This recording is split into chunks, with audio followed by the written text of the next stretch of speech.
Where's Fielder? He's gone to the dogs. Welcome, friends, to the Gone to the Dogs podcast. This is your host, Steve Fielder, coming at you one more time through the miracle of Al Gore's internet.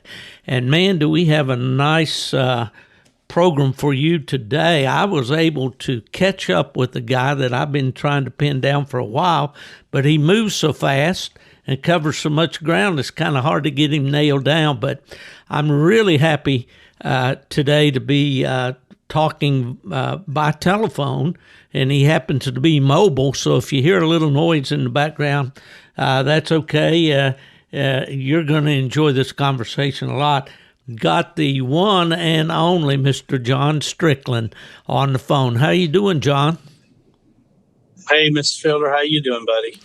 Brother, I couldn't be any better. For an old man, I'm still plugging right along. But hey, I think I mentioned to you before that you're an inspiration to me to keep going, because I know you're a much, much younger man than I am, but you got a lot of energy, a lot for a man your age. I don't know exactly how old you are, John. You might not want to say, but anyway, I watch you on these videos, and in fact, just this last weekend with the truck hunt out in Claremore, Oklahoma, and I said, how does that man do all that walking? How old are you now, Steve? I am 76, John. Wow, I thought you were in the mid-60s. It's unbelievable. Oh, well, you're very, very kind. I turned 54 February 15th. So I just turned 54. I gotcha. So, see, I just look old. I'm not as old as you thought I was. Well, 54. Well, when some of these kennel clubs started their veterans program for 55 and over, well, you'd wear those old men out. I'm not hunting with them jokers. They got too much knowledge stored up there. The old ones, they the biggest crooks is out there. Well, listen, we used to say a veterans cast, we need to put a deputy sheriff on everyone. yeah, those guys have been around the block 3 or 4 times. Oh, so yeah. I'll keep up with these young guys just as long as I can keep up. So, I'm seem to be doing good so far. I'm not having a big problem keeping up, and I guess I'll just stick with them versus the older guys, Well, I understand. It's got to be a lot more fun, and that's where the action is, man. That seems to be where I find you these days. John, just to do a little bit of memory back along memory lane, when was it that you and I first met? Was it when I came to PKC, or did I know you and talk to you? I knew you were hunting a blue tick back in those days. Yeah, did you go? You were UKC and then PKC and then AKC. Is that how the time? Yeah, that's how it went. I was with UKC the longest. Okay, we actually met about, I would say, within a year of going from UKC to PKC. When I first met you, you were with UKC. Okay. And I was hunting a blue dog named Wolf Creek Knothead. Right. And I hunted him in the Grand American. Right. And that's when we had met. And I was one of the, I don't know. One night I had a big score, and you was like, man, I didn't know there was a blue dog that could do that anymore, And I remember that conversation. That was a pretty good old dog, though. I know. I remember Knothead. I remember you hunting him. And some of you guys down in that country were hunting those blue dogs. Rocky Wilkes was the guy that hunted a blue dog.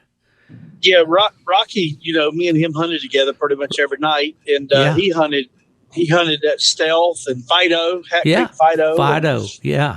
He hunted him and did real well, and probably should have run the UKC World Hunt with him. And I think he got a bad break on a den or something, and he didn't. Then so that knothead dog went back to Fido. They were half brothers and the same bloodline. And then he got the little Stealth dog, and Stealth. Me and him were hunting Stealth at Sunbury, Georgia, one night. He climbed a tree and fell out, and that was the end of Stealth. But PAC had Rocky Wilkes and Richie McDonald, myself, and there was Andy Bedgood, Richie, Ed Altman. They call him Pig Eye. He had a blue dog at the time, So, Well, as I'm thinking here while you're talking, those Blue Dogs have kind of entered into the picture a little bit with you. I remember, of course, everybody knows your connection with Big Country, but right. back in the day when Bad Habit was all, as we say, all that in a bag of chips, Cliff Day bred a blue tick female to him. No, Wasn't it?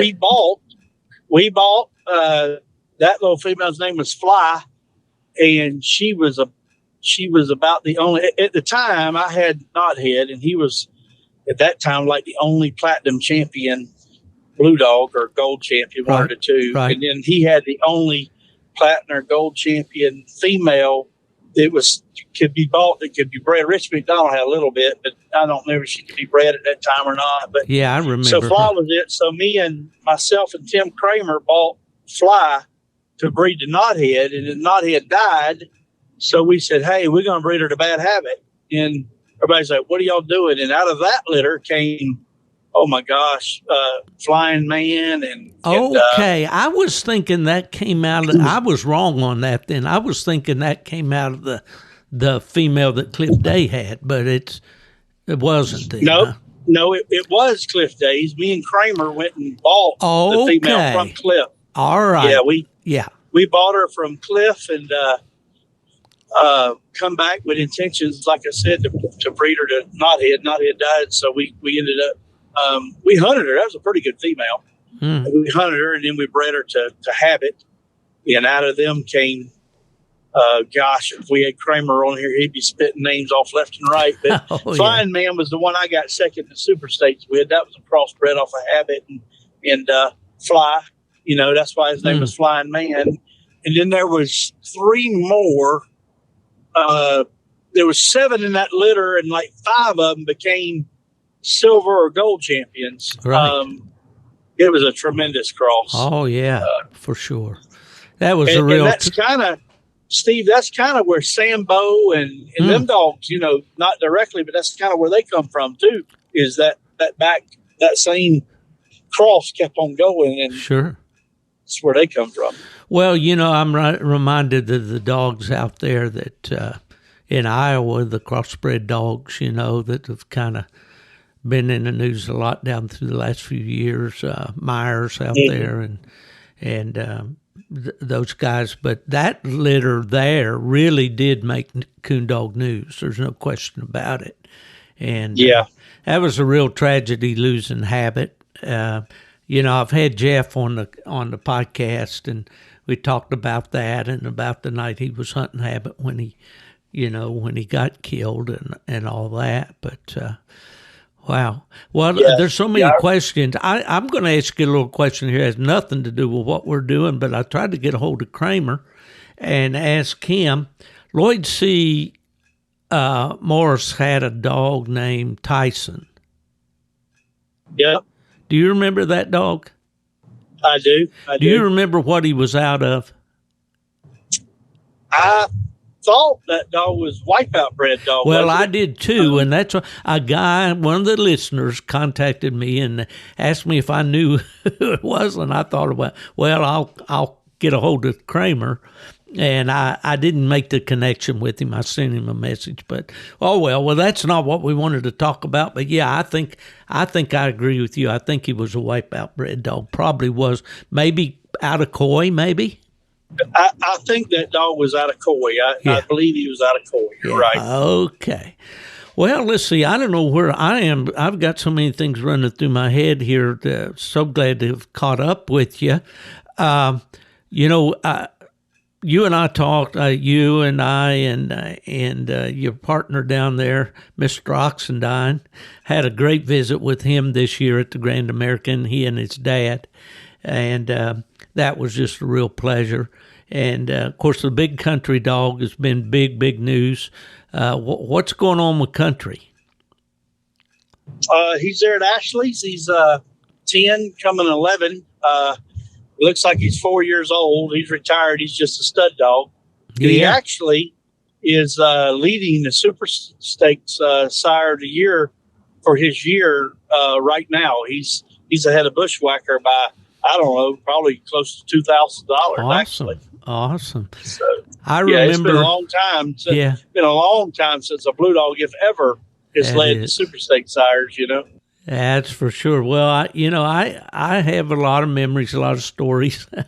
I was at John Kyle State Park there outside of Batesville, Mississippi a few years ago, and Chris Powell from Indiana, who has the Houndsman XP podcast, he and I started that one a few years ago, and he comes down there with this good-looking blue dog.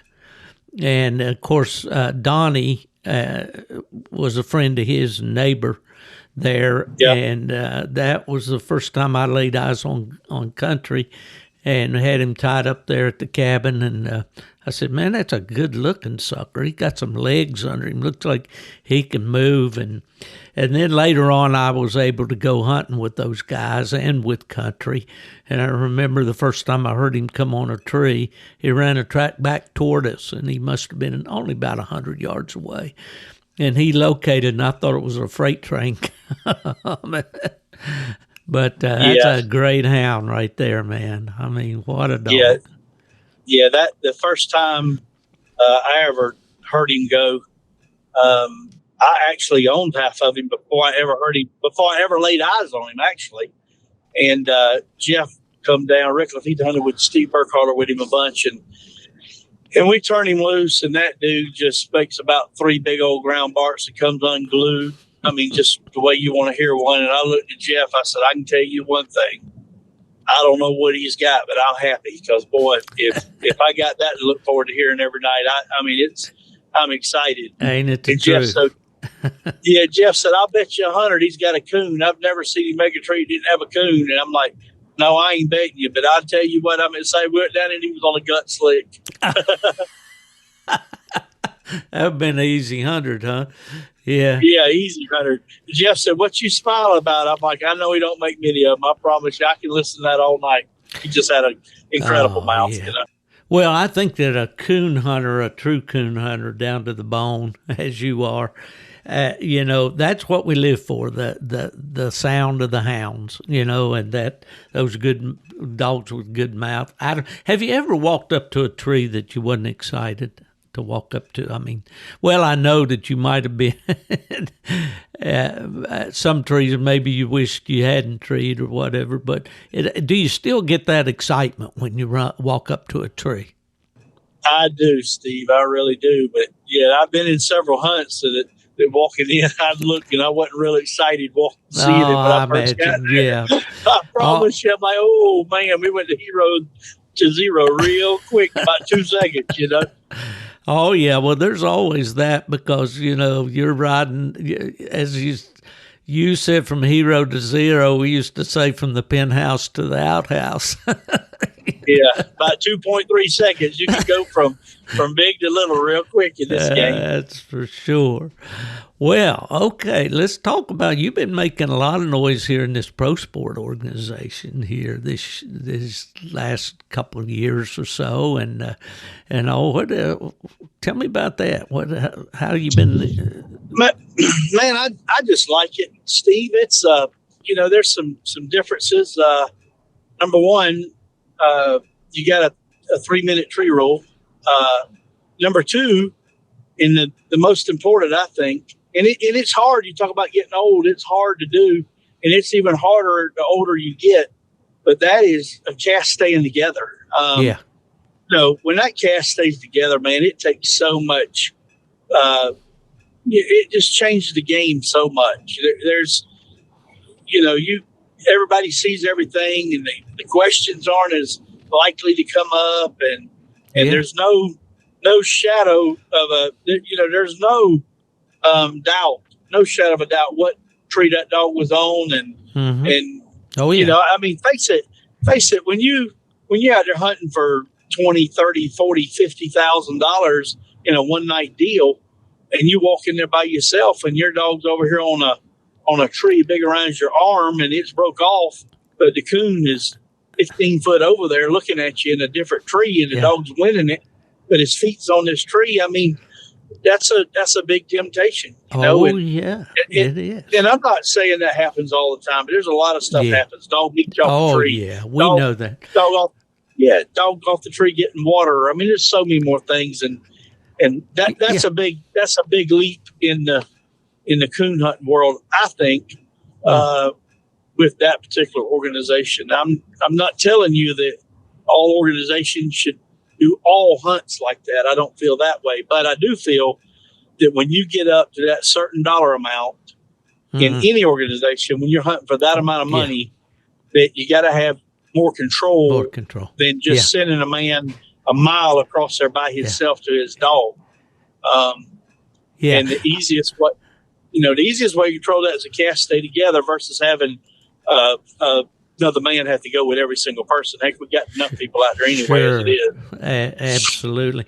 Well, as I watched and I thought Josh and Joy's doing a good job with covering these Final Fours on these truck hunts and so forth, and it's great. I sit and play armchair quarterback, and I try to be positive and not throw shade on anybody that's out there trying to do right. But I thought if I had any word for Josh, I'd say, man, we spend all this time watching these coon hunters' backsides walk. Right. I get tired of so much walking, but that's fine. That's part of it. But then when he gets to the tree, he just flashes the light up there and says, "Yeah, he's got him," and then let's go. No, slow it down a little bit right there. Let me see that dog on the tree. Let me see that coon. I've sat here, in the armchair, staying awake, and all. But anyway, that's not a criticism. That's just a personal thing for me. But I wish they would just kind of. I know that time's of the essence. You don't want to waste time, but still, take a little more time to show us how that dog looks on the tree and show us that coon. That would be the only thing I'd suggest. Steve, I think Judas or a couple guys was talking just on the way home from Oklahoma. And what would make that better is I think UKC has done a tremendous job with you guys, Steve and yourself or whoever has been back at the grounds, and they go from the woods and then they go back to the grounds. They go to the woods and go back to the grounds.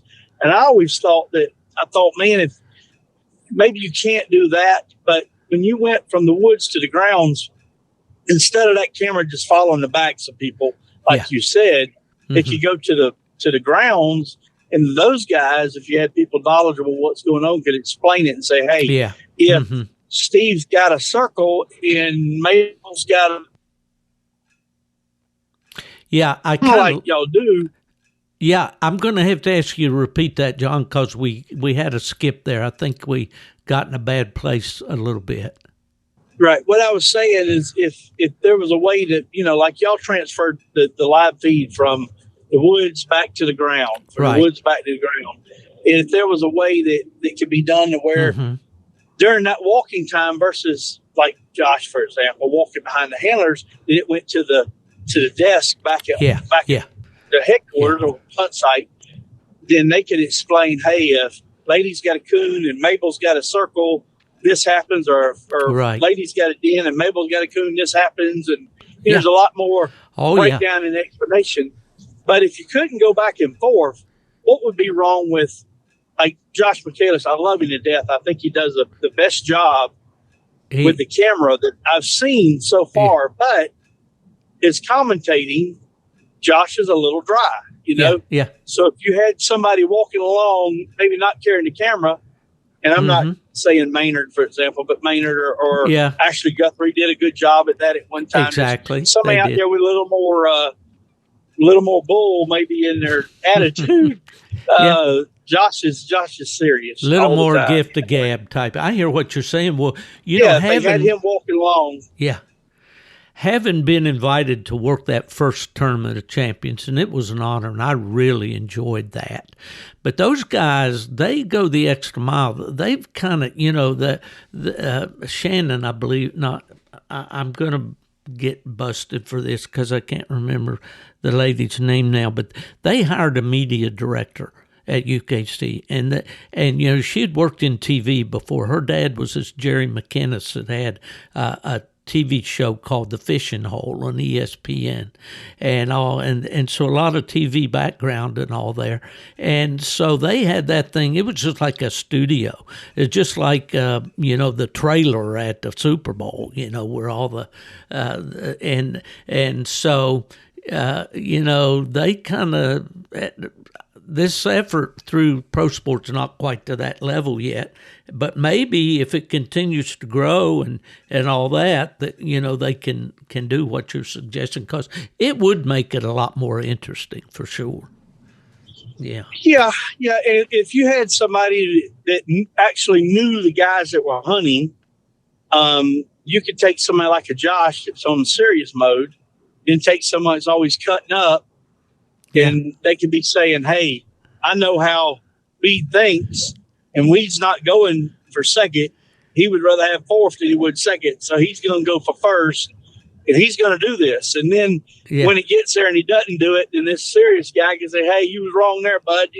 Just make it more fun. Yeah. It's kind of more of a kind of a more Terry Bradshaw and those guys attitude. They always picking and ribbing each other and whatnot. The old days of Dandy Don Meredith and Howard Cosell and those guys, that I grew up with, and all that back and forth. I get you, John. I sure do. I always enjoyed around the hunts to get together with you and Jeff Rickliff and those guys, and just the conversation. I know you like to have fun, and that would definitely pick it up. But we are thankful for what they're doing right now. That's for sure. And those guys are really taking the. I'm not going to say to another level, because there's some other people doing some good stuff. I think Gingrich is just unbelievable. Him and Trevor have done an incredible job, and they're growing. They're gaining and they're growing. Exactly. But I think Greg and them, and Scott and Levi and a pro sport, they're taking it to a next level also. They're gaining some ground there. For sure. They put the P back in professional. They've got, if you watch that, they've got the cast together. Nobody leaves the cast to go to a dog batter. Nobody, Well, there was kind of an amazing story, and I want to talk to you about this cast this last weekend, because, man, that was really a good cast. And I mean, you had some of the best handlers in the game there. I was really impressed with the young man there from Missouri. I believe he's from Missouri or Oklahoma. Costco. Yeah, Missouri. Yeah. And I did notice at one point there, when his dog was treated, he asked if he could take the backup handler and go to the tree. And of course, Scott, I think, was, very professional, said, no, we all got to go to this tree.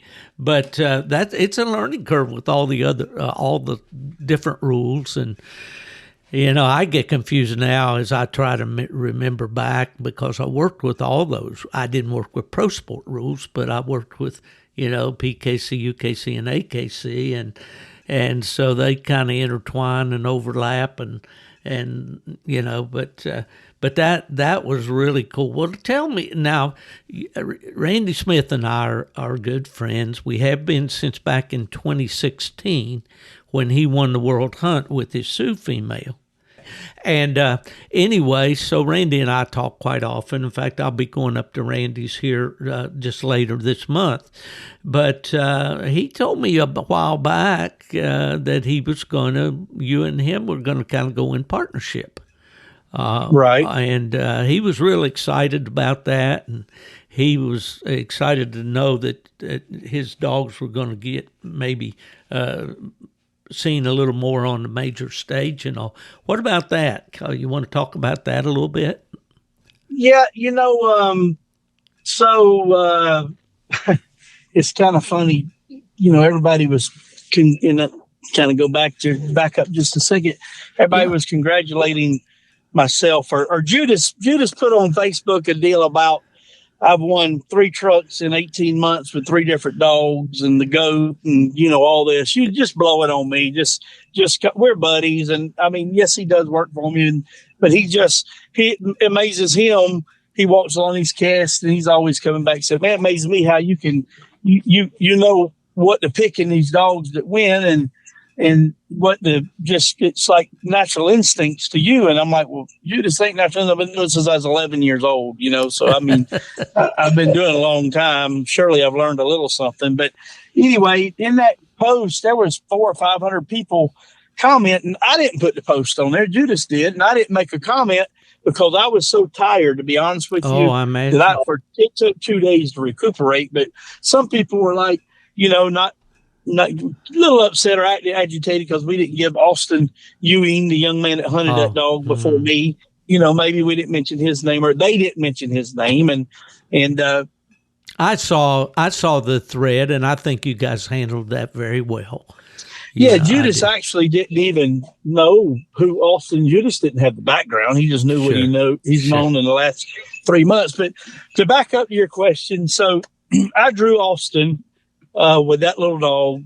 Myself, I just won a truck. Michael Ward had just won a truck. And then I did that hunt with Norm Starlin. He kept picking on old John Stieber, and I told Norm, hey, my blue dog's retired, but I got a Walker dog here that's been in the pen with him. So surely he's got blue-like qualities. I'll hunt you for $5,000. And you know how that ended up. I ended up taking the money from Norm. Well, then we go to the Ohio truck hunt up there stretches and we draw out myself and Michael Ward and Norm, and we draw this young man hunting a female named Lady that nobody knows anything about.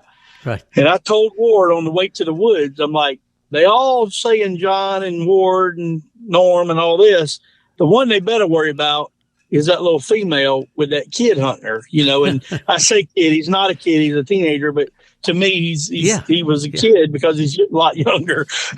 So if you're below 30, you're a kid now. Oh, yeah. Yeah, you're a kid. You're a kid. Yeah. So we go out there, and within the first 4 minutes of turning loose, she's 100 us 60 yards from us left-handed on a coon. And it ended up, Ward had a chance to beat her. He gets cut back loose. Mine treated coon and just got on in there. And mine was so far, there was no reason in walking everybody in there because the hunt would have been over. So I just let Ward and Norm withdrew. So I just let Ward and Austin kind of battle it out versus messing their hunt up and treeing and going to me and then the hunt be over. I just said, hey, I'm going to let y'all battle it out. And Austin ended up beating us all, and that's the first time I'd seen that female go. And I knew Randy from around the hunts, and Jeff Rickliff, knows him, and Greg Dunlop is buddies with him. So I kind of knew him, but not know him, if you know what I mean. Yeah. So then fast forward, a year later, maybe.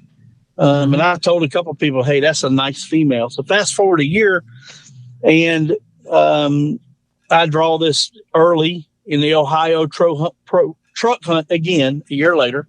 I'm hunting Paige. I was hunting Apollo the first time.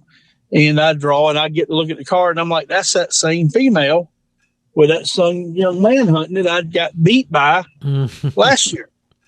So I'm like, man. So we go out there, and she does it again. I mean, she beats us again. She beat me that night on tiebreaker. And my dog, I was hunting Paige, and mine looked really good, but still, she beat us again. And I go out there and hunt late, and I get mine in. So when I walked in the club, the top 16, there was myself and Judas there. We were both in. And Ward and Weeds, Ward said, I got cast 2, and Weeds said, I got cast 4. In other words, you don't want 2 and 4. We're buddies. And I'm like, I don't give a darn what y'all got. There's only one dog I don't want, and that's that little female, that Austin Ewing's hunting. And I reached down and flipped a card over, and sure enough, it was Austin. I drew Austin. So I go back out there in the semifinal round on Saturday, and I end up beating her. She did a good job. She treated coon.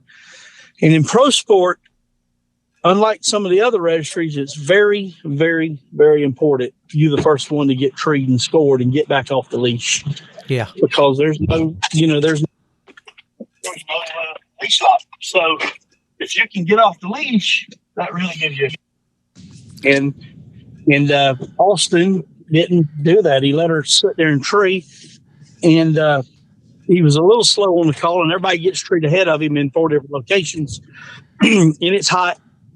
So the lady breaks down and goes off the tree after having stayed treed for an hour. She wasn't in the best of shape. And Austin had said, "Hey, I'm in college now, and man, it's tougher. And, I hadn't been able to hunt her like I was, and she's fat, and it's my fault." So he owned up for it. He understood it, and he gets it. And anyway, so long story short, I beat her, and we had a minute and 45 seconds left in the hunt.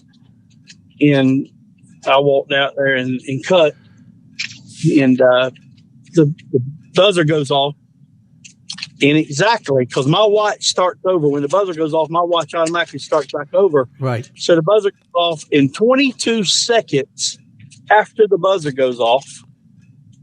Lady comes treat again about 300 from us.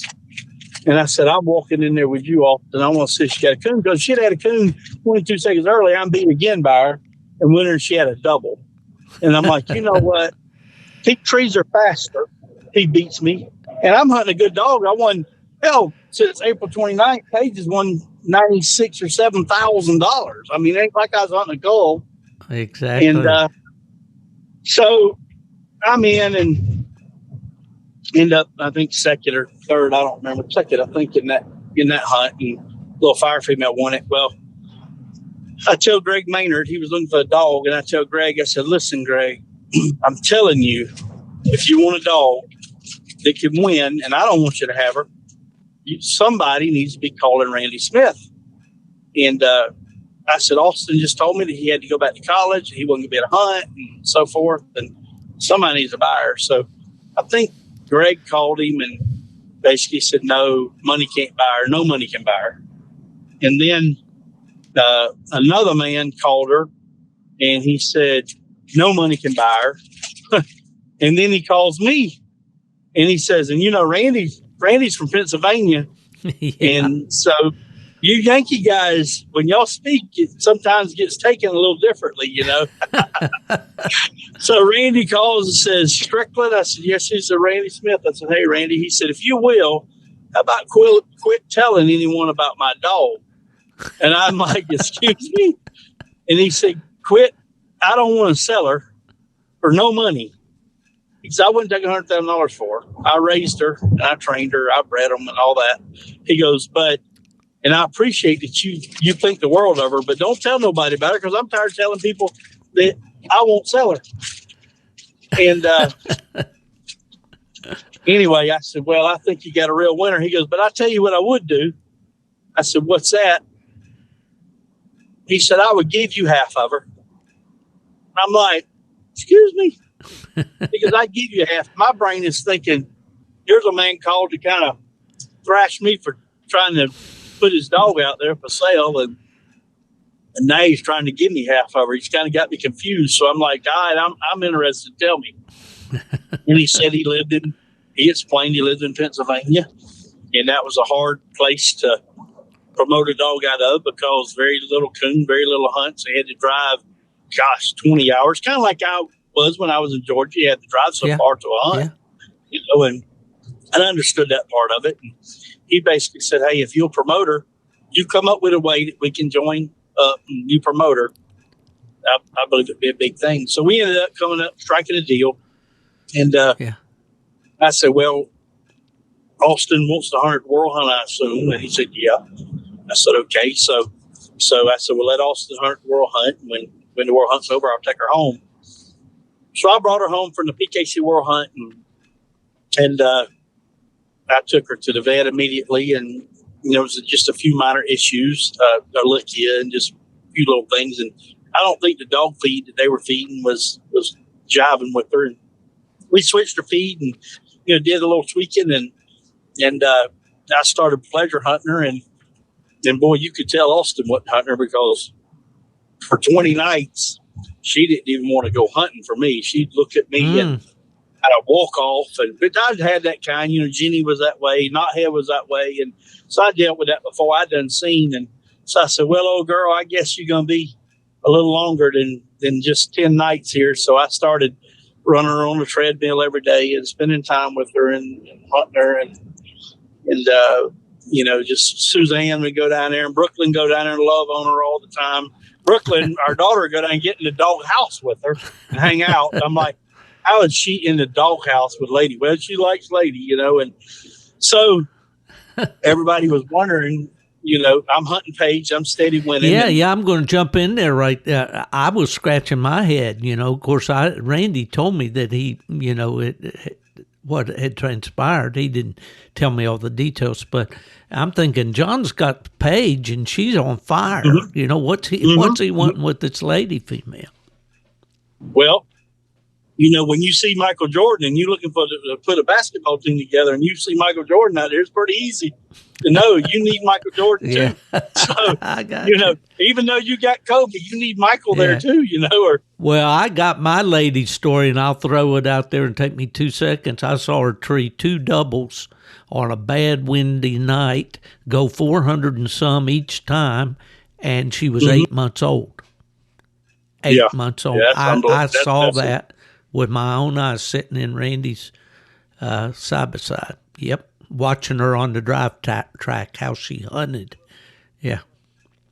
Well, I told Randy when we did it, I said, Randy, I'm just going to tell you, I've got a dog that's on fire right now. She's as good as anybody else owns that they can put a leash in.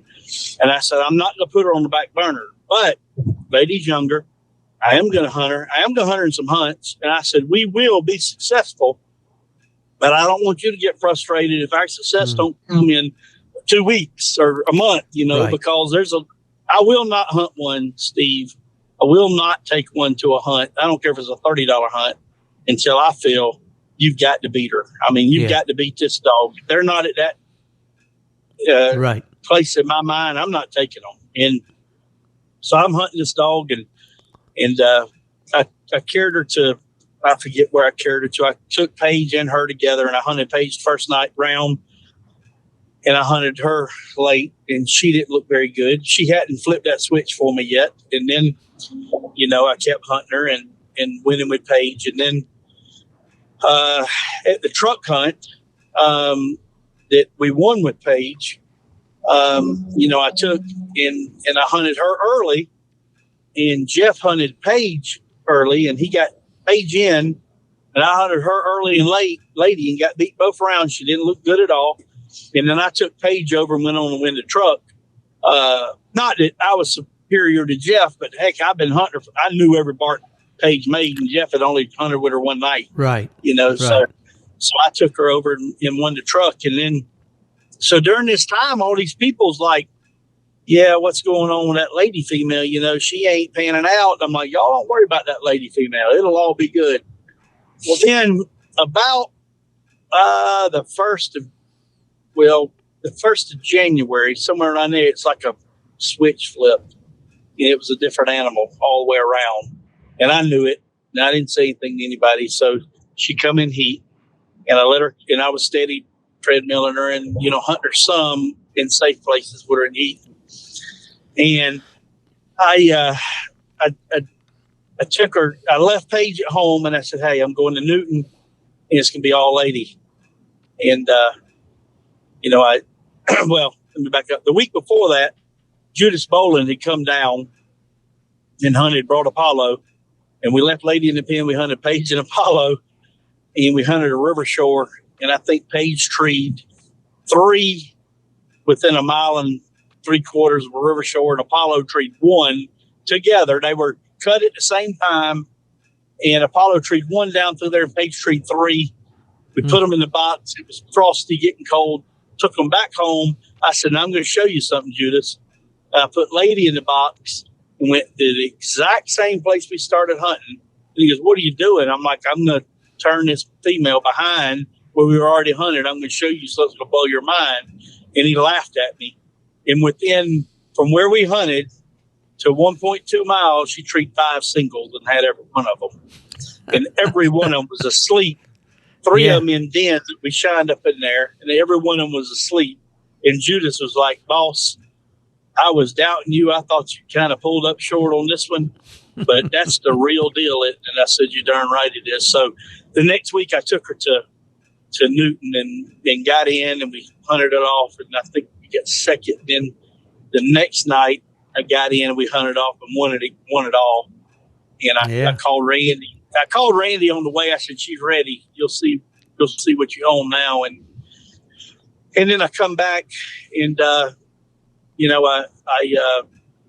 wish I had hunted her at a $100,000 hunt, the BKC $100,000 hunt, but Paige had been so good to me. And I had, I got Doug and Ashley in my ear going, man, blah, blah, blah. And I'm like, well, I'm going to hunt Paige. And, Lady went out of heat, and Paige was getting ready to come in, and she looked like an idiot. So I left her at home, and when we went to Oklahoma, I told Judas, I said I felt really, really good about that hunt. And then when I got her in early, I called Suzanne, and I said, if we get past Ryan Croson and Nick Brady with the Hart female and Jeremiah Roller with the Sleepy, all them dogs have been winning a bunch. If we get past this cast, I'm going to win this whole truck. And she laughed, and that's what we did. We got past them and won the whole truck. Yeah, it was great, man. I enjoyed it.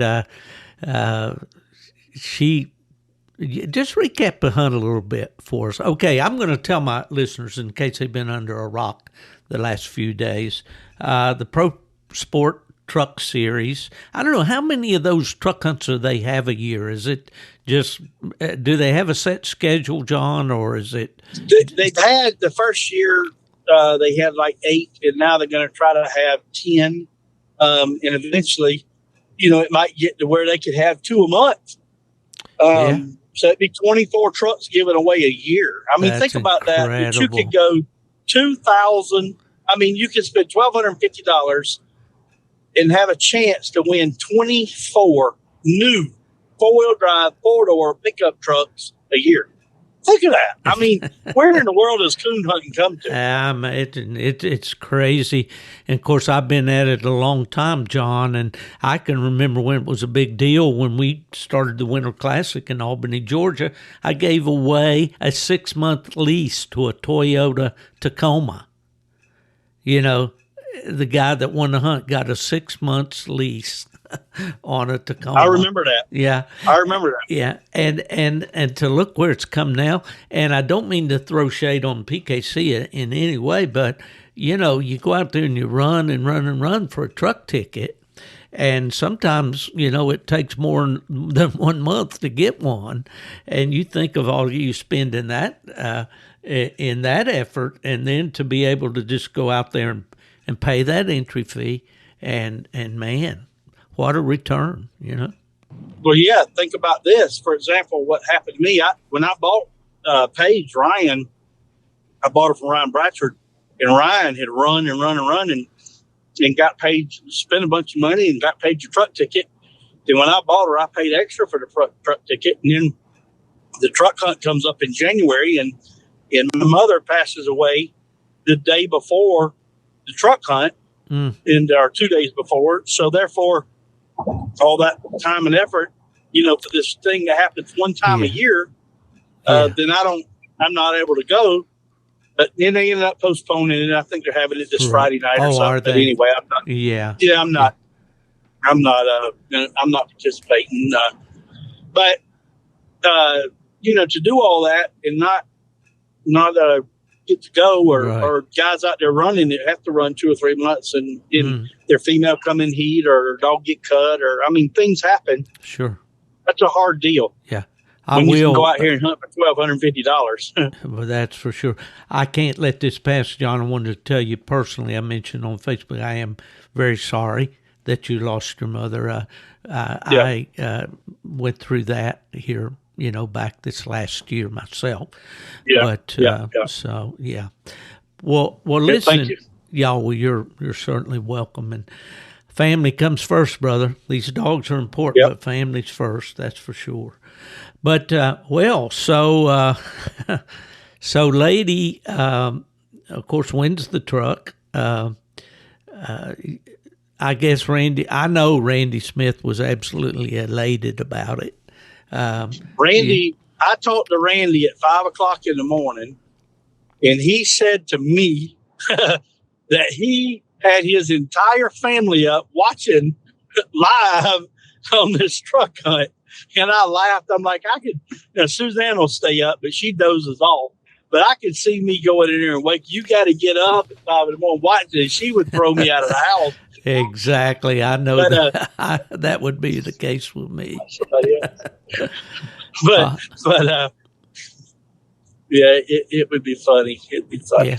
Well, John, I'm going to back up here a little bit. And you probably, if you ever, I know you're pretty busy and with all your hunting and your business and everything else, but Randy Smith and I recorded recently, and I was talking to Randy, and I'm not trying to blow your head up or blow smoke or anything, but I made a comment to Randy that I thought that you were the greatest mind in the competition hunting game.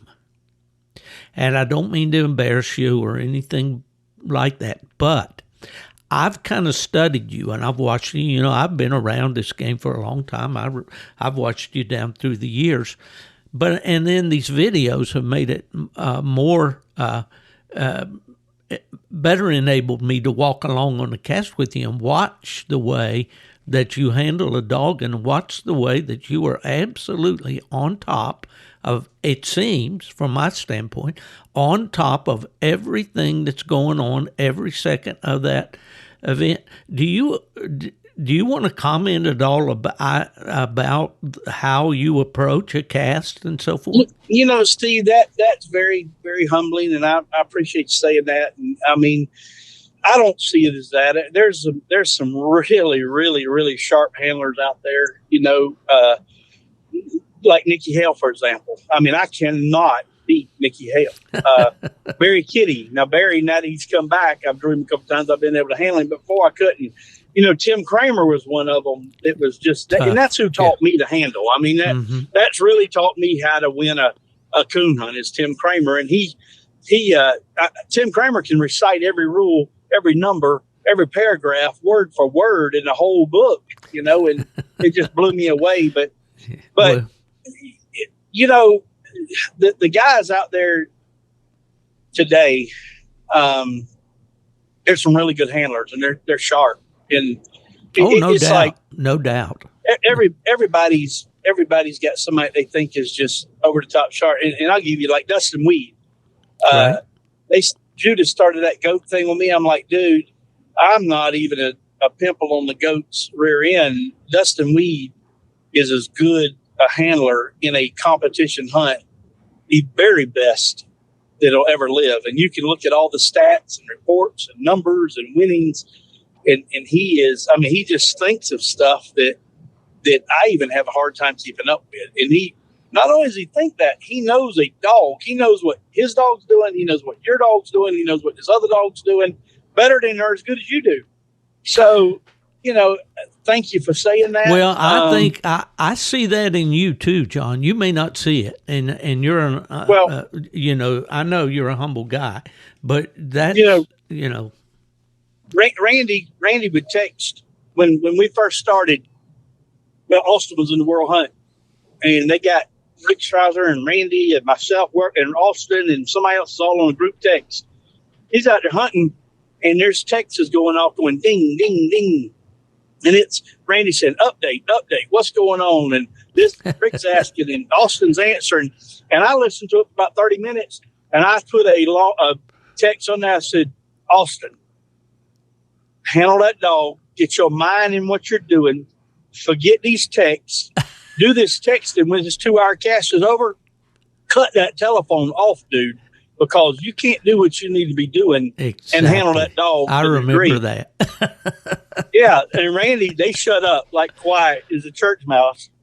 And Randy, he knows now, and I think Walter Randy is an incredible person, but he'll text me. I'll text him the card or who I draw, and if I go to a tree by myself or if we got some downtime, I'll shoot him a text every now and then. But he leaves me alone. He don't do me the update thing because, and I don't even, I'll put my phone on silent, and I'm not listening to anything. Right. I'm listening to everybody's dogs, and I write down. People laugh at me because I keep a little pad and I write the score down just like I got the scorecard in my hand. Right. And I save them and I'll go back and look at them through the years. It's kind of funny, but the main reason I do that, I don't want to use any brain cells during that 2 hours thinking or trying to add up scores or trying to remember what will he have on the first front. I don't want to. All I want to do is right then, I want to know where I'm at, what I got to do to win, and what everybody's dog's doing, not just mine. And then when 2 hours is over, it's a different atmosphere. But during that 2 hours, I'm, focused. We're not playing for $72 anymore. Well, no, at the level that you're competing, John, and that we get a lot of. I've had a lot of listeners to this podcast. I'm humbled by that, but I really do, and a lot of them are fairly new to the coon hunting game, and then some of them have been around a long time. But so I get a lot of questions and all, and so everything that they're going to be hanging on every word you say because they know, that you've been on the big stage. That's where, I've followed you down through the years. Like you mentioned, Knothead. I remember Bad Habit. I remember, of course, when Apollo won Autumn Oaks at such a young age. Really, really made big news all over the country, and then and then Big Country, of course, and all that. So you just you've had a great ride, but yet you're still a young man. You got a lot of time to go. What are you thinking for the future? Do you ever get tired of this? Apollo. The reason I hunted Autumn Oaks is, number one, I like Gingrich a lot. I like Alan, and kind of through proxy, through Burkholder and Jeff are buddies, and they played golf together. It was always like, I'm going to start hunting some UKC hunts again. It's been 25 years, and so I get on their website one day, and they are just bashing PKC dogs. They're just bashing them, saying they got to, they don't have to have a coon to win. They make slicks every time. They circle wins their cat. That's not a real coon dog. And I read that, and I put on there, and I put my real name, not a fake name, but I put on there. I said, well, guys, you'll have a PKC dog at this year's Autumn Oaks. And when I left there, when I read that, I went out immediately and started working that dog in it with a chance to win Autumn Oaks. That's all that was on my mind. And we went and done it. And then Alan says to me, hey, who wins this tournament of champions? And I said, somebody that is known as a PKC dog will win it. And then somebody who is known as a PKC dog will win your World Hunt for the next 3 to 4 years minimum. And he said, do you think that the PKC dogs are that much better? And I said, no, I don't. I think that it's a different style of hunt. It's a different mindset. And the guys that hunt UKC, there's a learning curve there. In another thing, when you're hunting for big pots and big money, there's a learning curve on how to not get nervous and how to control your own mental side of it, and that's a big side of it, because if you sit around and get to thinking, oh man, I'm 25 minutes from winning a $40,000 pickup truck, that old heart and brain starts racing, and you better calm it down, or you're probably going to make a mistake and not win that pickup truck. The game speeds up, and I promise you, when your brain starts getting foggy, and it happens real quick, then you gotta know how to. How to stay in there during that time. Exactly. As you were talking there, I remember when I went to PKC. I'd been with the UKC 16 years in the field ops department there. And I would see dogs that had done very, very well in UKC in the Purina race and stuff like that, and these guys and handlers, and they decided to come down to Aurora and try the PKC game, and they didn't do well at all. Right. You know, and I wonder, why is it these dogs are, if that hype, we'll go back to what you're saying, they can't tree a coon, they just win on circle points, yada, yada. And I said, if that's true, why do these dogs that score a lot of plus points in the UK format can't come down here and beat these dogs that are winning the cats with 300 plus, Because you could get in the Final Four, well, actually, we say like at the Breeder Showcase or whatever, if you had 300 or 400 plus points, you had a good chance of making the Final Four, Absolutely. But they couldn't score 300 or 400 points, Yeah. So, it's a totally, it's a different game for sure. And it was a learning curve for me, when I went to PKC. You've got a lot more defense going on in a PKC or pro sport hunt than you typically do in a UKC hunt. And, I'm not, it's funny. I used to read that. Oh, them dogs slick tree, them dogs do this, do that. And I'm like, they're all just dogs and they're going to make mistakes. Yeah. But it'd be hard for us to say that this dog, UKC dog, is not as good as a PKC dog, or a PKC dog not as good as a pro sport dog. And, they're all just dogs. But the biggest difference is a lot of the UKC hunters, and this is changing now, don't recast. They turn loose, tree a coon, gather them up, go down the road, turn loose. And these dogs that on the pro sport and the PKC dogs, it's all about recasting that dog off first tree. Absolutely. And these dogs have got to have that bottom end to get on in there and tree another coon and leave that one alone and get it out of their brain and not fly over and cover these other dogs. They got to know how to. It's just a different style of hunting. That's all. It sure is. Well, how just along that line, and we've been at it almost an hour, John, and man, I could go 2 hours with you. But what I wanted to talk to you, we talk about the fact that Hunter won, through the early part of the week, and they write the checks on the weekend. How much time do you try to spend in prepping a dog for a hunt? Steve, I try to hunt every night except Sunday night and Wednesday night. And Sunday nights, I kind of just like to just stay home and relax. And Wednesday nights, because you're gone from family so long, I like to take Suzanne out and have what we call date night. Absolutely. Although she's always complaining, she's in here listening now, she'll tell you. She's always, we have date night and you talk coon dogs all the way to the restaurant, all the way home. And here I am doing that to her again. I apologize. Yeah, she's like, it's not date night. I'm like, well, I'll do better, honey. She said today, it's funny you said that, Steve, because she said today we went over to Beaufort, Georgia last night and we looked at a boat. We're going to purchase a boat. We looked at a boat and we're driving back. And she goes, I'm so proud of you. And I said, what are you proud for, dear? And she goes, you hadn't really talked boats or coon dogs all day with nobody.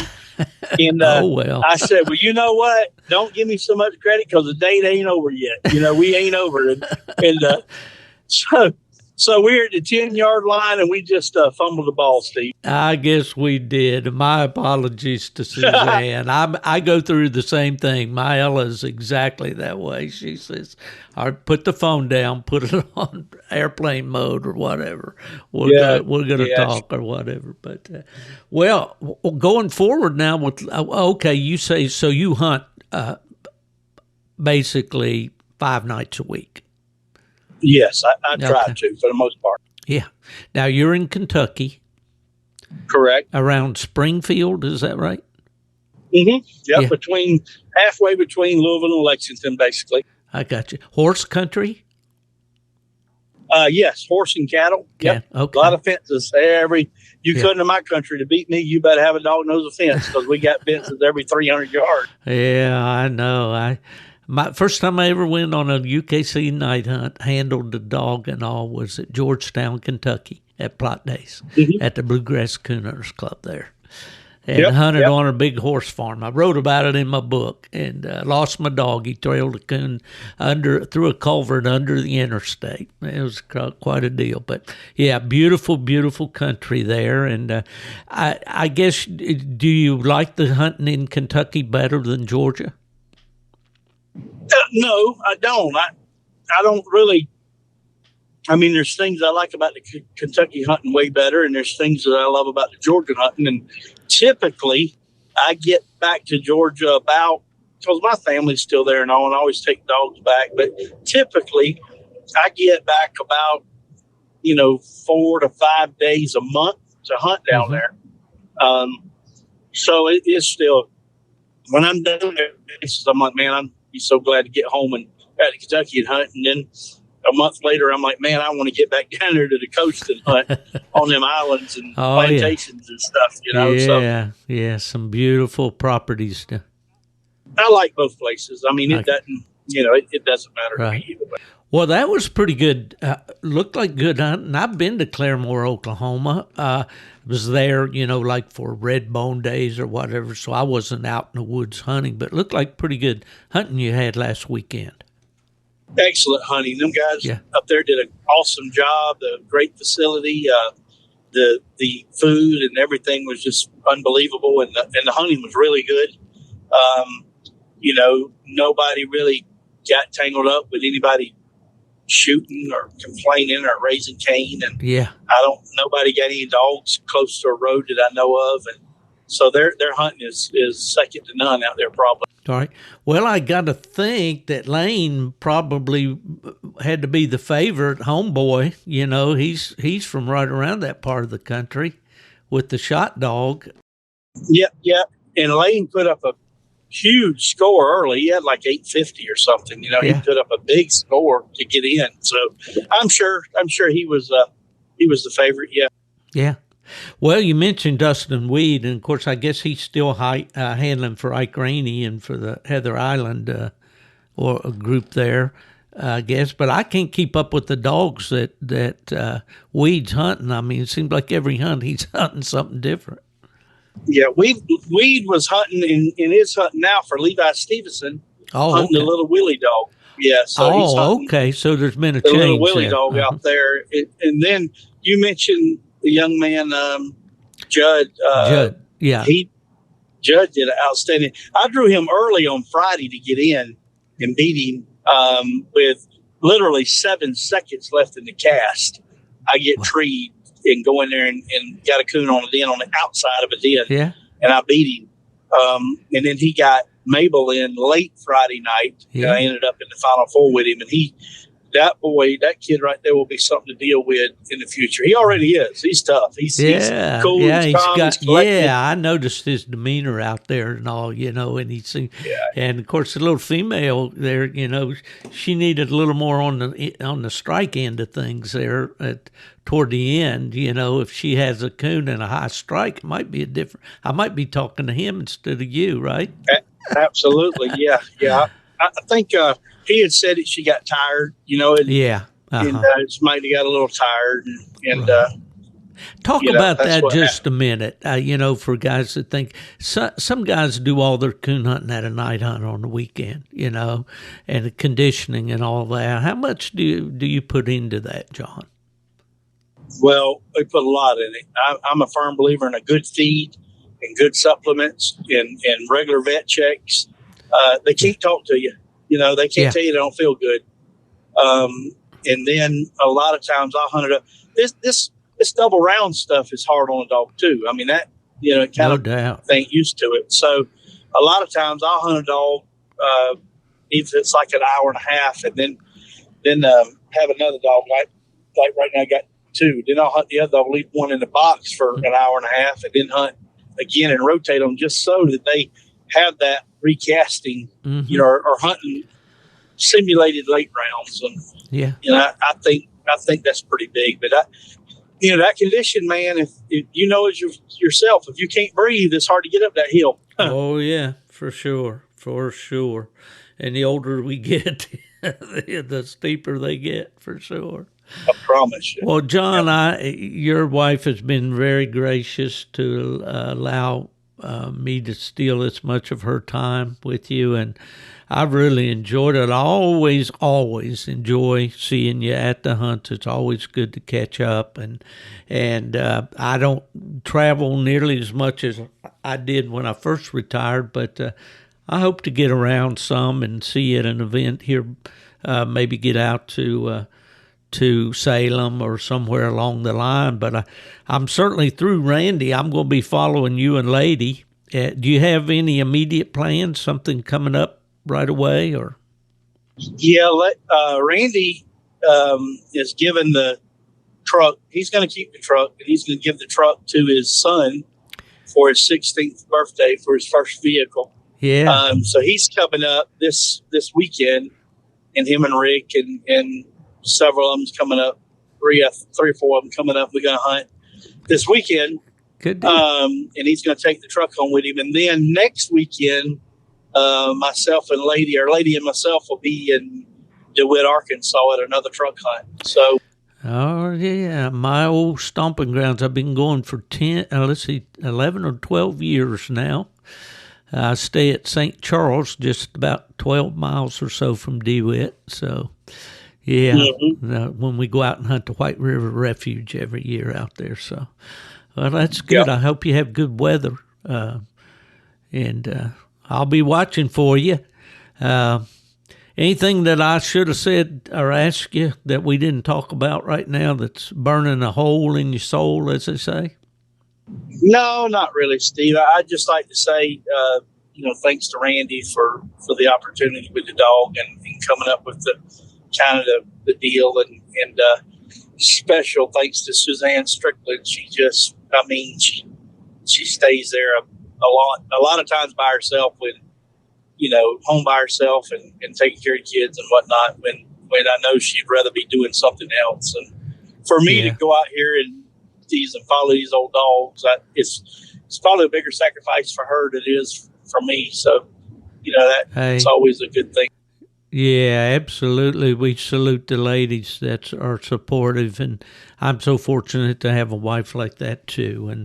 And I'm going to be seeing your partner, Randy. I'm going to go up in a couple of weeks and be up there. I think Clayton Stark is going to be doing some videoing for him, the Stark Outdoors YouTube channel, and I think he has some stuff, and he wanted me to come up for that. So I'm always look forward to going up to Randy's. Have you been up to his place? I have not been there yet. No, I haven't. Okay, he's got a nice place there. Got a nice apartment up over in his barn there. That's a great place for me to stay when I go there, and they treat me like family. I really love those folks. They're great folks, even if they are Yankees. That's right.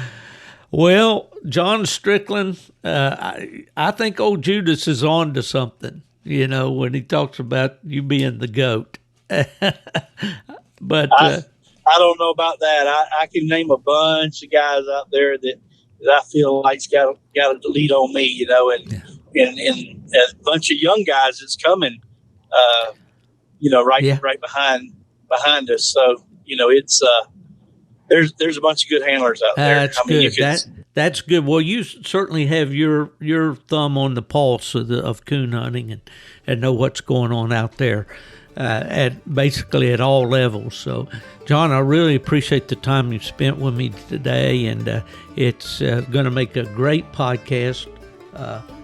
We've got about an hour and 10 minutes recorded here, so that'll make a great listen for the folks out there. So I'm going to let you and Suzanne get on down the road and get closer to home. How close are you to home now? We're about an hour out now, so we're close. I see. All right. Well, John, thank you so much for your time today, buddy, and great to catch up with you, and hope to talk to you soon. Thank you, Steve, and I appreciate being able to call you a friend, buddy, and I'll talk to you down the road. All right, bud.